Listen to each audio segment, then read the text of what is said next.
사랑합니다. 국어의 훈련 국보자 친구 여러분들 반갑습니다. 국어의 포인트로 자신감을 높여줄 문법 파트 김지연 선생님입니다.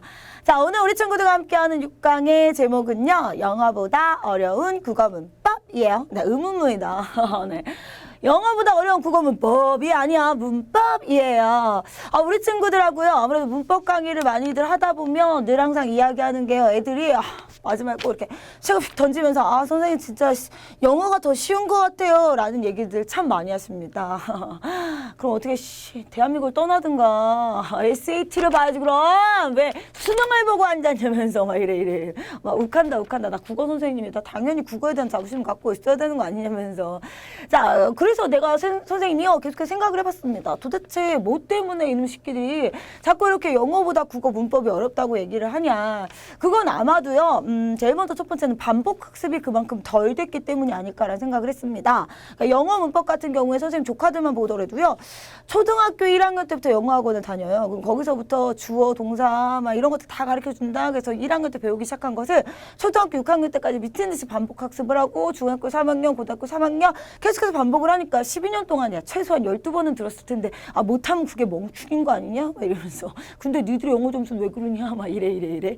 자, 그러니까 그런데 국어 같은 경우 문법이라는 걸 초등학교 때까지는 배우지 않아요. 모국어니까. 그러다 이제 중학교 때 한번 배워. 그것도 이제 1년에 조금씩 배우다 보니까 그러니까 3년 동안 한 번 싹 훑어보고 그냥 끝나요. 그리고 고등학교에 올라와서 이제 그것도 역시 마찬가지로 1학년, 2학년, 3학년 동안 조금 배우고 그리고 조금 관심 있는 친구들이 문법을 모르니까 이렇게 전쌤의 수업이라도 한번 들어야지 해서 학원 강의나 또는 전쌤의 수업을 통해서 한 번 정도 더 3번 들은 거야, 3번. 그것도 몰아서 듣는 것도 아니야. 그러다 보니까 그런 것 같고 그다음에 두 번째는 아무래도 영어에는 없는데 국어에는 높임 표현이 있어요. 그래서 정말 짜증나요. 자, 이렇게 얘기를 하는 겁니다. 정말 예의도 없는 것들이 그지? 요런 때 또 주워 들은 거 있어가지고 높임 표현 설명할 때 선생님들이 늘 그러잖아요. 영어에는 없는데 국어에만 있는 표현이야. 그러니까 괜히 우리나라에만 있다니까 괜히 그래서 더 어려운 것처럼 느껴지는 거. 자, 그래서 그런 것 같습니다. 핵심을 알면 영어보다 훨씬 더 쉬운 것이 국어 문법입니다. 자, 왜냐하면 영어는 시험지에 그냥 알파벳들만 나열되어 있잖아. 영어 문법 자체를 머릿속에 알고 있는 상태로 문제를 풀어야 되잖아. 근데 국어는 겁나 친절하게 문법 문제가 다 보기를 달고 다니면서 보기 안에 문법 개념들을 다 넣어줬단 말이야. 그렇기 때문에 어때요? 굳이 머릿속에 외우고 있지 않아도 문제를 풀 수 있단 말이죠. 이렇게 친절한 과목인데 어렵다고 얘기하면 어떡하니. 자, 그래서 오늘은요 우리 친구들과 함께 국어 문법에 대해서 그래요 니들이 그렇게 싫어하는 높임 표현, 네 그래요 니들이 그렇게 머리 아파했던 사동피동, 자 이런 개념들을 함께 살펴볼 건데 저 쌤이요 이름이 국포자요. 괜히 국포자겠니? 니들 보고 국어 포기하라는 게 아니었잖아요. 국어의 포인트로 자신감을 얻는 거죠. 자, 포인트를 짚어드릴 거예요. 이 포인트만 잘 알고 계시면 이젠 더 이상 어렵지 않아요. 막 이러면서 자, 그러면 영어보다 더 쉬운 국어 문법 어떻게 만들 수 있는지 제일 먼저 첫 번째는요. 자, 우리 국어 시간에 쓰고 버린 기본 개념들 중에요. 문법 개념 제일 먼저 첫 번째로 나온 아이들은 종결 표현입니다. 종결이라는 건 마칠 종, 맺을 결, 마치는 표현이에요. 문장의 맨 마지막에 어떻게 되어 있느냐를 가지고 우리가 종결이라고 표현을 하죠. 자, 그래서 밖에 눈이 많이 온다. 밖에 눈이 많이 오니? 밖에 눈이 많이 오니 우산을 가져가거라 처럼요. 자, 문장 맨 뒤가 어떻게 되느냐에 따라서 평범하게 단순하게 진술을 하는 평범하게 서술하는 문장, 평서문, 의문을 나타내는 문장, 의문문, 명령을 나타내는 문장, 명령문. 자, 그 다음에 부탁을 나타내는 문장, 청유문, 감탄을 나타내는 문장, 감탄문으로 나뉩니다. 내 초딩이냐? 그죠? 이런 거 정도는, 여기서부터 헤매기 시작하고, 여기서 청유문이 뭐예요? 이거부터 나오기 시작하면, 대략 할 말이 없다. 그죠? 그러면 이제 우리는 기술 배우자. 그치? 만두 빚어야지. 수능은 너희 것이 아니었어. 자, 대부분 이 정도까지는 알고 있습니다. 다만 우리 친구들이 헷갈리는 부분이라면 명령문과 청유문 정도일 것 같아요. 물론 맨 마지막이 명령문은 자, 밖에 눈이 오니 우산을 가져가거라. 네, 청유문은 네, 밖에 눈을 보러 가자. 네, 라와 자로 끝나는 정도이고요. 자, 그리고 나서요. 얘는 주어를 보면 좀 알 수 있습니다. 주어에선 자, 명령문 같은 경우에는 밖에 눈이 많이 오니 우산을 가져가라. 가져가야 되는 사람 누구예요? 그죠? 너죠, 너. 너 한 사람이에요. 그런데 청유문 같은 경우에는 자, 어때요? 밖에 눈을 보러 가자. 눈을 보러 가야 되는 사람이 너 혼자가 아니라 우리가 함께입니다. 자, 그래서 우리라는 주어를 가질 수가 있느냐 아니면 너라는 사람만 주어가 되느냐에 따라서 명령문과 청유문을 나누게 되는 것이었죠. 자, 이런 개념, 이런 핵심 다시 한번 머릿속에 기억하시면서 넘어가는 아이는 자, 우리 친구들이 그렇게 싫어하는 국어에만 있다는 그 높임 표현입니다. 자, 높임 표현은 세 가지가 있었습니다. 하나는 주체 높임이고 하나는 객체 높임이고 하나는 상대 높임이었어요. 자, 개념을 함께 살펴보면 주체 높임 말 그대로 주체를 높이는 겁니다. 아, 이게 나는 국어 문법을 가르치면서 늘 생각하는 건데요. 개념이라는 단어, 용어라는 단어를 하나로 좀 통일해 줬으면 좋겠어. 입술 소리, 그럼 그냥 입술 소리로만 가지고 순음 이렇게 나오니까 입술 소리랑 순음이랑 서로 다른 건가 보다. 우리 찌랭이들이 또 이렇게 생각을 하는 거잖아. 주체라고 얘기하니까 아, 또 주체는 뭐야? 라고 생각하는데요. 결과적으로는 주어 높임법이에요. 주어. 자, 서술어의 주체가 되는 거 주어라고 얘기를 하거든요. 서술어의 주체가 되는 주어를 높여주는 게 주체 높임법입니다. 그럼 얘네들 중에서 뭐가 제일 중요하냐면 당연히 서술어를 찾는 게 가장 중요해요. 자, 서술어를 찾고요. 서술어를 바탕으로 누가에 해당하는 이 주체, 다시 말해 누가에 해당하는 이 주어가 자, 나이가 많다면 높여주시는 건데요. 높임을 나타낼 수 있는 방법은 제일 먼저 첫 번째, 어간에 선어말 어미, 시를 넣어주는 방법입니다.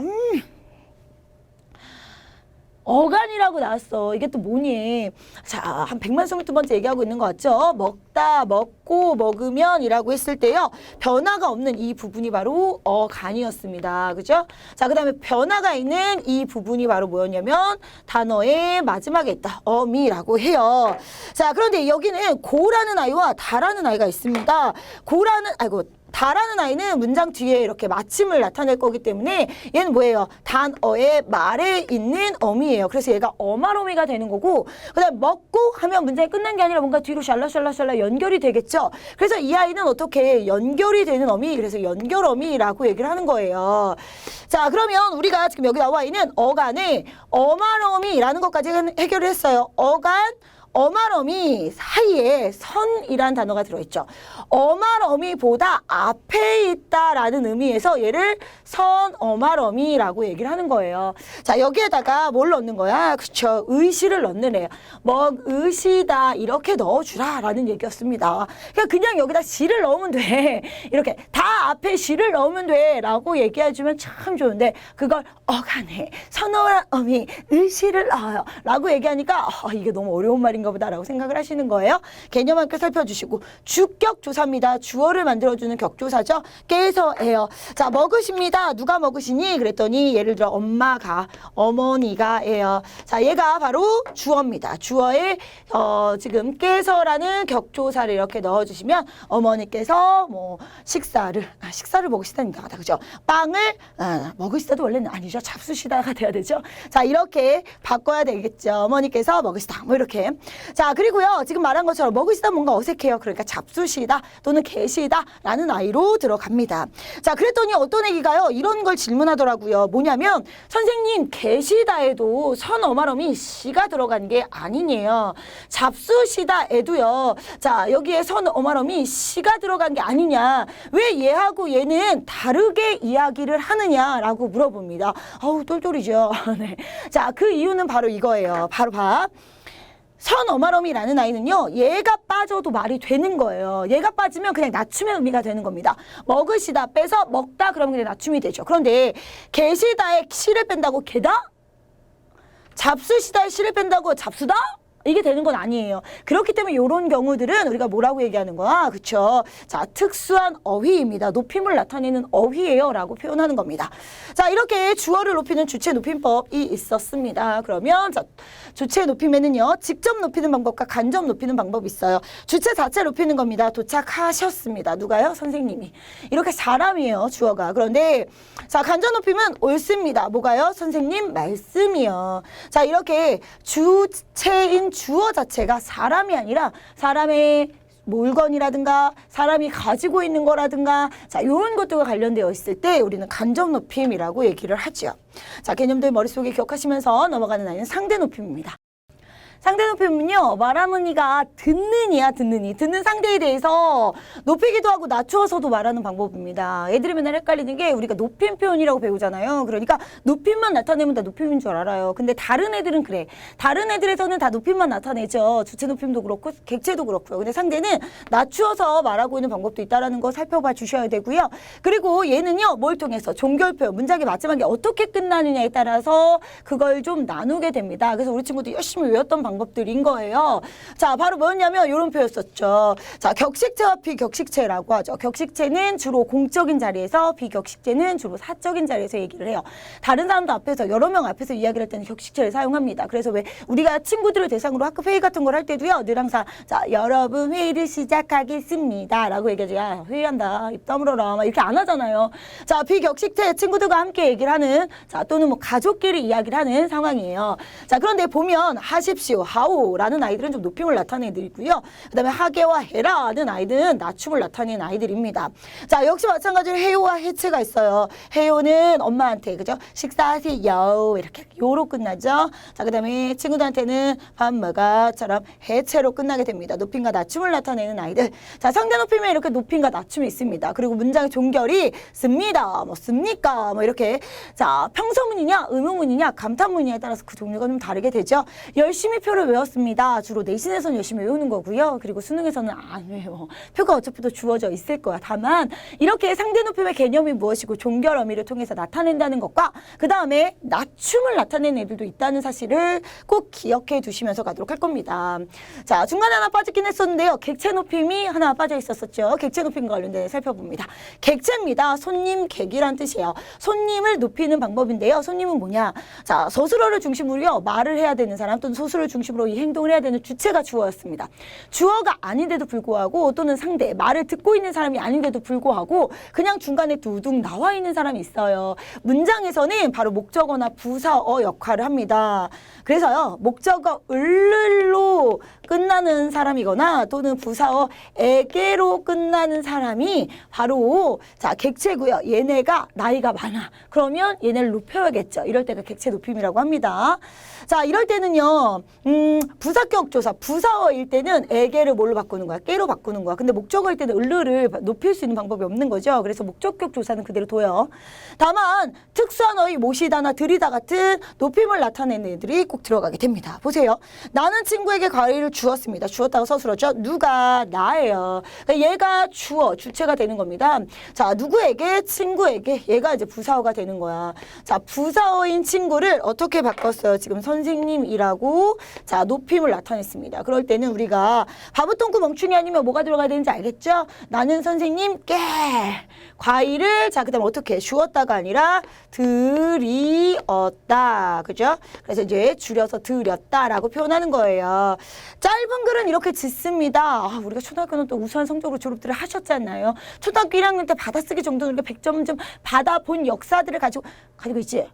나 괜히 얘기하는 거 아니지? 막 이러면서 네, 가지고 계셨잖아요. 그렇기 때문에 깨가 들어가는구나, 드렸다가 들어가는 거구나 라는 건 아는데요. 다만 여기서 깨가 들어가는 이유가 바로 부사격 조사, 객체 높임을 나타내고 있는 것이다 라는 것을 연결해 줄 수 있느냐라는 게 중요한 거죠. 자, 이렇게 우리 친구들이 그렇게 어렵다고 국어에만 있어서 내가 진짜 국어의 문법을 못하는 거라고 욕을 했었던 그 높임 표현이었습니다. 어때요? 주체, 객체, 상대라는 아이들 결과적으로 주체가 누구고 객체가 누군지만 찾아봐 주시면 돼요. 주체는 주어였고요. 객체는 목적어와 부사어였습니다. 자, 그래서 을를과 에게, 깨라는 아이들만 찾아주시면 되는 거예요. 자, 그럼 이제 우리 친구들과 함께 시간 표현 넘어갑니다. 시간 표현 어려운 말로 시제라고 하죠. 영어 때문에 이게 그래. 이게 국어에 대한 시간 표현을 배우기 전에 이미 영어의 시간표를 배워봤던 거야. 그 영어의 시간표이 너무 어려워. 이런 걸 배워봤었기 때문에 우리는 배우지 않고 국어의 시간표는 들어보지도 않고 무조건 어려운 거야 라고 생각을 하고 있는 거죠. 근데 삐 틀렸어. 왜냐면 야, 우리가 지금 나이가 몇 개야. 이 나이를 먹도록 바보똥꾸 멍충이 아니고 대한민국에서 순풍하고 태어나서 대한민국에서 순풍하고 자라났으면 시간표 정도는 계속해서 짧은 글 짓기가 가능합니다. 짧은 글을 지으세요. 그러면 문법 요소들이 나와. 영어는 내 모국어가 아니기 때문에 문법을 먼저 배우고 인풋을 하고 나서 아웃풋을 하죠. 인풋, 아웃풋, 이런 거 해도 되니? 막, 알아듣니? 막, 요래. 자, 그런데 국어는 모국어기 때문에요. 우리가 문법을 배우기 전에 어떻게 아웃풋을 했었던 걸 생각해서 다시 인풋을 끄집어내면 돼요. 네, 문법을 거꾸로 가시면 됩니다. 말한 걸 바탕으로 문법화 시키면 되는데, 자, 우선 기본적으로 시간표는 말 그대로 과거, 현재, 미래만 있어요. 우리가 과거, 진행, 현재, 진행명, 그 다음에 과거, 완료, 현재, 완료 이런 거 안 배워. 진행이나 완료형 안 배워. 완전 딱 떨어져. 그렇게 국어는 깔끔한 애들이다. 과거, 현재, 미래 끝. 완전 네. 자, 그런데 얘는 뭐예요? 말하는 시점을 중심으로 사건이 예전에 일어났으면 과거고요. 말하는 지금 사건이 일어나고 있으면 현재고요. 말하는 지금 있는데 사건 아직 안 일어났어. 나중에 일어날까? 그럼 미래야. 자, 기준은 말하는 시점 발화시고요. 사건 시가 언제 있느냐에 따라서 과거, 현재, 미래를 나누게 되는 겁니다. 자, 그래서 이제 우리가요. 얘네들을 만들어주는 아이들 함께 살펴봤습니다. 선어말어미가 있어요. 아까 배웠었죠. 우리가 선어말어미가 뭐라고요? 예를 들어 다라고 얘기했을 때, 자, 이 아이가 뭐였으니까 단어의 끝을 나타내는 말을 나타내는 어미였는데, 자, 요 어말, 어미 앞에 여기에, 그죠? 여기에 어간과 어말어미 앞에 들어간다. 그래서 얘를 어말어미라고 얘기를 하는 거라고요. 자, 그래서 얘가 이제 짝대기를 2개 갖고 있는 거잖아. 앞에는 어간이 들어가, 뒤에는 어미가 들어가는 거란다라는 걸 알려주죠. 자, 그래서 이제 우리가 배워요. 과거는 at과 또는 더가 들어가는 거야 라고 하는데 선생님이 짧은 글짓기를 하라 그랬어. 먹다와 예쁘다를 가지고 얘기하는 겁니다. 밥을 먹었다. 과거에는 어떻게 해? 그죠? 먹었다. 자, 그러면 과거에 우리가 예쁜 거. 선생님, 전쌤은 예뻤다. 그죠? 예쁘었다. 자, 여기에서 물론 이제 의가 탈락이 되긴 하지만 이렇게 어시나 또는 더를 넣어주면 돼요. 예쁘더라. 자, 이런 아이죠.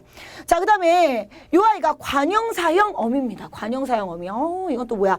어미는 어미예요. 그런데 얘가 무슨 역할을 한다고요? 관형사 역할을 해요. 관형사는 뭐였습니까? 뒤에 체온이 나와요. 밥 같은 아이가 이렇게 나오는 거고, 그 다음에 먹다라는 아이가 이렇게 나오는데, 얘가 다라는 어미를 갖고 있는 것이 아니라 뒤에 있는 밥이라는 아이를 꾸며줄 수 있는 얘를 관형사로 만들어줄 수 있는 관형사형으로 만들어줄 수 있는 어미를 넣어주시는 거예요. 그럼 문장 끝에 어떻게? 그렇죠. 과거에 먹은 밥 또는 먹던 밥 또는 자, 전쌤은 과거에 예쁘던 전쌤. 자, 이렇게 되는 겁니다. 자, 그래서 이제 문법 요소를 봤더니 은이나 던이 들어가면 되는구나 라는 거죠. 자, 같은 아이로 현재를 갑니다. 전쌤은 지금 밥을 먹는다. 전쌤은 지금 예쁘다. 그쵸? 아무것도 안 들어가요. 그래서 형용사는 현재에선 기본형이 되는 거고요. 자, 그럼 이 아이를 관형사 어미로 간다면 먹는 밥. 자, 예쁜 전쌤 이렇게 되는 거예요. 자, 미래로 간다면요. 나는 내일 밥을 먹겠다. 또는 전쌤은 예쁘겠다. 예쁠 것이다. 성형수술 해야 되는 거니? 막 이러면서. 관형사형 어미. 자, 내가 내일 먹을 밥. 자, 내일 예쁠 전쌤. 자, 이렇게 되는 거예요. 자, 어때요 우리 친구들? 선어말 어미, 관형사형 어미라는 말이 조금 어렵긴 했었습니다만, 자, 요런 아이들 열심히 외워주는 것도 물론 좋긴 합니다. 그러나 용량의 한계가 있다는 얘기 계속해서 드리고 있죠. 자, 머리엔 용량의 한계가 있으니까 뭐 하시라고요? 계속해서 짧은 글을 지어보시면 돼요. 기본적으로 먹다와 예쁘다를 바탕으로 자, 이렇게 과거, 현재, 미래를 만들어주시면 되는 겁니다. 어렵지 않아요. 자, 그러나 자, 얘네들을 바탕으로 요런 애들이 가끔 나올 때가 좀 어려운 겁니다. 바로 뭐냐면요. 자, 선어말 어미 과거를 나타내고 있는 아시나 어시예요. 보통 이제 과거를 나타내는데 얘네가 과거의 일이 현재까지 계속 되는 경우도 있습니다. 그래서 이제 우리가 요거를 이제 영어로 간다면 과거 진행을 나타낼 때죠. 우린 너무 멀리 왔어. 네, 온 행동이 이미 끝난 것이 아니라 지금까지도 계속 오고 있었던 거예요. 그래서 요런 의미를 갖고 있기도 하고, 자, 그다음에 미래의 추측. 네, 이건 미래를 나타내는 건 아니고 추측을 나타내는 경우죠. 태풍 때문에 여행은 다 갔다. 네, 못 갈 것 같아라고 얘기하는 경우들. 자, 이런 경우들에도 at과 ot이 쓰이기도 합니다. 자, 뿐만 아니라요. 자, 우리가 미래에서 말하는 get이라는 아이들에서는요. 자, 얘들이 어떻게 선언을 하면 get은요. 자, 이렇게 가능성. 이번에 잘하면 성공하겠는데? 라는 가능성이라든가, 이번엔 1등 하겠습니다. 선생님, 이번에 1등급 받겠습니다. 라는, 자, 여러분의 의지를 나타낼 때, 또는, 어머, 얘 벌써 1등을 했겠다. 네. 나 같으면 벌써 1등 했겠다. 네. 이런 추측을 나타내는 아이. 자, 이런 경우들로 나눌 수가 있습니다. 반갑습니다. 자, 이렇게 우리 친구들과 함께 시간표 살펴봤습니다. 어렵지요? 그럼요. 시간표현이 쉽지는 않습니다. 그러나 자, 이게 진짜로 오늘 우리 친구들과 함께하는 제목처럼요. 정말 영어보다도 어렵나요? 그건 아니었습니다. 영어보다도 배울 게 많은가요? 그건 아니었죠. 자, 우리 친구들 어떻게 하시라고요? 네가 쓰고 있는 짧은 글짓기, 여러분이 썼었던 방법을 그대로 적용해 주시면 조금 더 쉽게 접근이 가능합니다. 자, 여기까지가 문법이 끝이었으면 참 좋겠죠? 그럼 좋겠어. 그런데 짜증나는 게 있었어요. 네, 시간편의 부사 살펴보시고요. 바로 누구냐면 사동과 피동과 관련된 아이입니다. 얘네들만 나오면 자꾸 약해져. 아, 누가 너희들을 그렇게 만들었는지 모르겠어요. 자꾸 애들이 사동과 피동이라는 아이들이 나오면 내가 사동과 피동은 잘 못하지 이렇게 되는 거야. 그래서 내가 이제 챙겨봤다 또 선생님이 또 그런 거 분석해. 난 또 왜 그렇게 분석하는 걸 좋아하니? 자꾸 봤더니 니들이 왜 사동과 피동을 어려워하나 봤더니 얘네들이요. 문법을 어려워하는 기본적인 아이들의 특징은 뭐냐면 정의 개념을 그대로 어떻게 해보려고 그러는 거야. 사동을 배워요. 뭐라고 배우냐면 주동은 동작을 스스로 하는 건데 사동은 어떤 동작을 하도록 시키는 상황이야. 시킨다고 기억을 하는 거죠. 그리고 문장을 보고서는 엄마가 아이에게 밥을 먹인다? 시키는 건가? 그럼 피동을 또 배워. 뭐라고? 당한다고. 그러면 엄마가 아이에게 밥을 먹인다? 이게 시키는 거야? 아이 입장에선 당한 거 아니야? 막 이러고 있는 거야. 그러니까 못해. 야, 개념은 개념일 뿐. 네. 개념은 개념과 관련된 문제에서만 푸는 거고요. 문제 사동과 피동 개념으로 접근하시면 네, 전쌤도 틀릴 수 있어요. 전쌤도 틀립니다. 틀릴걸? 막 이래. 자신감이 없어. 맞으면 어떡하지? 막 이러면서. 자, 왜 그러냐면 개념으로 본다면 우리가 문장의 의미가 시키는 건지 당한 건지 니들 말대로 엄마 입장으로 봐야 되는지 아이 입장으로 봐야 되는지 자꾸 헷갈리기 때문이에요. 그럼 얘네들은 어떻게 구분하냐? 그건 조금 이따 전쌤이 팁으로 알려드리도록 할게요. 자, 어쨌든 간에 시키는 상황을 사동이라고 한대요. 그래서 우리가 이제 주동문을 사동문을 바꿀 때 자, 주어는 부사어로 그리고 새 주어를 만들어낸다 그러죠. 목적어는 자, 목적어로 내려오되 자, 서술어에다가 이히리기 우구추 중에 하나를 넣거나 또는 길게 바꾼다면 개하다를 넣는 경우입니다. 라고 배웠습니다. 기억하고 계시나요? 자, 그 다음에 이제 피동을 열심히 우리가 네, 사동표현의 의도 한번 살펴보실 거고요. 자, 능동과 피동에 대한 개념도 배웁니다. 자, 동작을 당하게 되는 아이가 피동이야. 피해를 당하는 거야. 그래서 피동이라고 배웠고요. 자, 이런 능동을 피동으로 바꾸는 방법에는 목적어를 주어로, 그죠? 그 다음 주어를 다시 부사어로 바꿔요. 그리고 서술어 사이에 이히리기를 넣거나 또는 개되다 또는 개하다라는 아이들 또는 개되다 또는 어지다라는 아이들을 넣어주는 겁니다. 그러면 능동문이 피동문으로 바뀌어요라고 배웠어요. 열심히 했었죠. 그래서 이게 내신 문제라면 그냥 단순하게 능동문 하나 정도 뚱뚱 나오면서 피동으로 바꾸세요. 뭐 이런 것들 나오는 거고 그 다음에 이제 문제에서도 역시 마찬가지로 피동을 바꾼 것도 옳은 거 옳지 않은 거 자 이런 것들이 나오는 거야. 근데 문제는 이겁니다. 사동과 피동을 구분하는 방법은 모르겠다고요.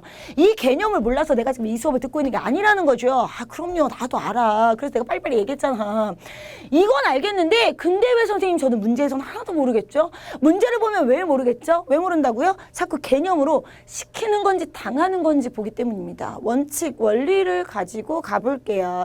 자, 사동과 피동을 구분하는 방법입니다. 피동은 도둑이 경찰에게 잡히다. 사동은 엄마가 아이에게 밥을 먹이다. 자, 둘 중에 누가 당하고 누가 시키냐가 중요한 게 아닙니다. 제일 먼저 첫 번째 살펴봐 주셔야 되는 건 서술어예요. 서술어에 사동과 피동이라면 당연히 뭐가 있을 거예요? 그쵸? 이히리기라는 아이가 있는지 봐주셔야 되죠. 자, 당연히 우구추가 있다면 사동이고요. 개하다면 사동이고요. 어지다면, 자, 어지다나 되다면 피동입니다. 얘네들은 딱딱 떨어지니까 상관없어. 근데 이제 서술어만 봐. 얘네들 문장을 전체를 읽지 말고. 자, 그래서 이히리기가 들어가네. 그럼 얘네는 사동 아니면 피동이겠구나. 사동 아니면 피동이겠구나. 이렇게 써놓고요. 그 다음에 두 번째 중요한 아이는 바로 이겁니다. 사동문은요. 목적어 을룰이 굉장히 중요합니다. 목적어가 반드시 있을 수밖에 없어요. 자, 목적어가 있으면 무조건 사동이에요. 목적어가 없으면 무조건 피동입니다. 자, 이렇게 구분하시면 네가 이 문장을 읽으면서 시킨 거냐 당한 거냐 하지 않아도 사동과 피동이 구분이 됩니다. 라는 거예요. 자, 이게 우리 친구들 오늘 전쌤과 함께 배우고 있는 이 영어보다 어렵다는 그 문법들 안에서 가장 중요한 팁이 되지 않을까 생각합니다. 전쌤의 포인트 잘 받아드십시오. 요거 하나만 가지고 있어도요. 우리가 난이도가 있다고 얘기하는 문제들 변별력 있게 우리 친구들 함께 풀어볼 수 있으니까요. 자, 그럼 마지막 부정표현이에요. 자, 우리나라 부정표현은 딱 두 가지죠. 안 부정문, 못 부정문. 안 하다, 못 하다예요. 나는 밥을 안 먹어. 나는 밥을 못 먹어. 라는 아이였습니다. 짧은 부정문이 들어가면 나는 밥을 안 먹는다. 그죠? 자, 이렇게 부사어만 넣는 거죠. 나는 밥을 못 먹는다. 라고요. 안 먹는 것은 내가 밥이 다 있는데도 불구하고 먹고 싶지 않아요. 의지 때문인 거고요. 못 먹는 거는 네, 지금 밥이 없어서 나는 지금 먹을 수 있어. 먹을 의지는 있는데 상황이 여의치 않아서 그래요. 길게 바꿀 땐 아예 문장 자체 어미를 바꾸는 겁니다. 먹지 않는다. 자, 이렇게요. 자, 또는 어떻게 먹지 못한다. 자, 이렇게 바꿔주시는 것이었습니다. 자, 그래서 딱 끝이야. 안 부정문, 못 부정문밖에 없습니다. 의지와 능력을 부정하는 아이들인데 부정의 의미를 가지고 있다고 하더라도 아니나 못의 의미가 아니면 안 하다와 못 하다가 아니면 부정문이 아닙니다. 다만 평소문, 명령문과 자 그리고 청유문에서는 안과 못이 아니라 산에 가지 마라. 산에 가지 말자처럼요. 말다 부정문이 쓰일 수 있어요. 그러니까 우리나라의 부정문은 딱 세 개인 거죠. 말다 그리고 안과 못이에요. 자, 이렇게 우리 친구들과 함께요. 그 어렵다는 문법들 함께 살펴봤습니다. 포인트들 잘 기억해 주셔야 되는 거죠. 우선 기본적으로 대표적인 포인트는요. 인풋하고 아웃풋하지 말고 여러분들이 짧은 글을 먼저 지어봐라 라는 것이었고요. 사동과 피동에서는요. 이히리기가 있다면 목적어가 있느냐 사동이고요. 없느냐 피동입니다. 라는 아이였습니다. 자, 그러면 여러분들의 자신감을 쑥쑥 올리기 위해서 자 2015년 수능 한번 살펴봅니다. 기억, 니은이 모두 사용되는 아이예요. 주체를 높이는 용언이고요. 객체를 높이는 용언, 높여야 될 인물을 직접 높이는 명사, 높여야 될 인물과 관련된 걸 높이는 명사입니다. 높임 표현과 관련된 아이예요. 자, 그래서 기억과 니은이 모두 사용되는 아이들을 골라줘라 라고 되어 있네요. 자, 그래서 이제 선생님이 한번 살펴봤습니다. 나는 아직 그분의 성함을 기억하고 있어. 그럼 높임과 관련된 아이 살펴보니까 성함이라는 아이가 나왔고요. 누나는 여쭐 것이 있다며 할머니 댁에 갔습니다. 연세가 많으신 할머니께서는 홍시를 잘 잡수세요. 우리는 어머니를 모시고 바닷가로 여행을 떠났고요. 어머니께서는 몹시 피곤하셨는지 자 거실에서 주무십니다. 그런데 자 얘네들이 있어요. 네, 하셨는지 이런 애들. 그런데 하시다라는 아이는 뭡니까? 선어말 어미예요. 깨서라는 아이는 주격조사입니다. 그죠? 여기서는 지금 뭐예요? 지금 특수어휘들을 살펴보고 있는 거니까 많으시다 역시 마찬가지입니다. 그럼 성함이라는 아이입니다. 그분의 성함. 그럼 높여할 인물과 관련된 명사니까 얘가 뭐가 됩니까? 니은이 되겠네요.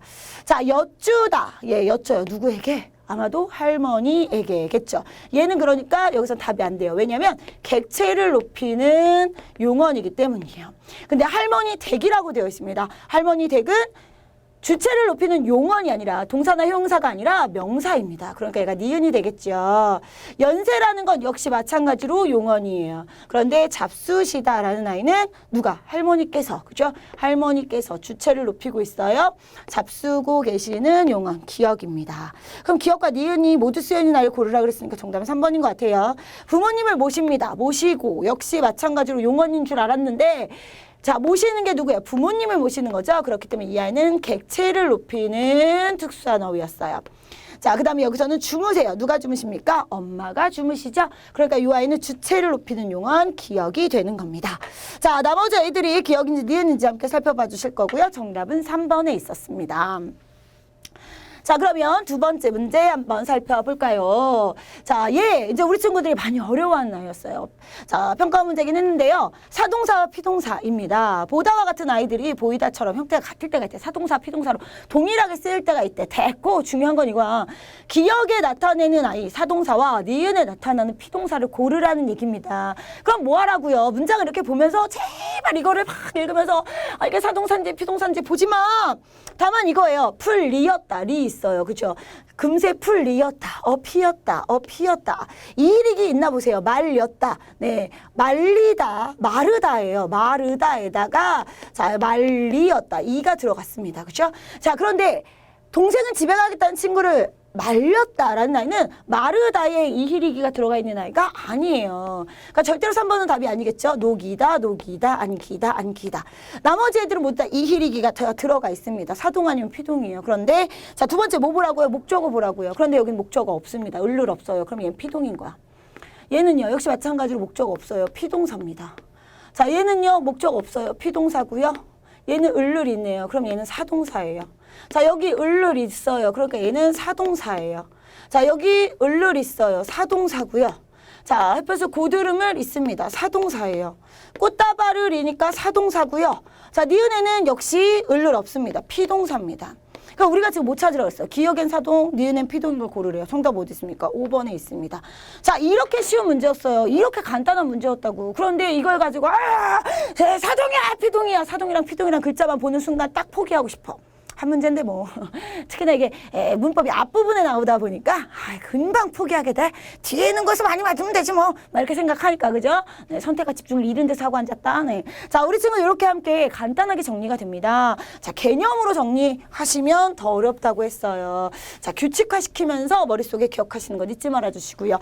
자, 어때요? 아직도 우리 친구들 영어보다 어려운 국어 문법이라고 얘기하시나요? 아니요. 국어 문법 그까이 거. 네, 대충 하면 되는 거구나. 느껴지실 겁니다. 전쌤이 알려드린 팁 대충 아닙니다. 그죠? 요거 아주 중요한 팁이에요. 잘 받아드신 엘리트 되시길 바라면서요. 전쌤은 다음 강의 우리 친구들과 함께 다시 만나도록 하겠습니다. 오늘도 고생 많이 하셨습니다. 바이바이.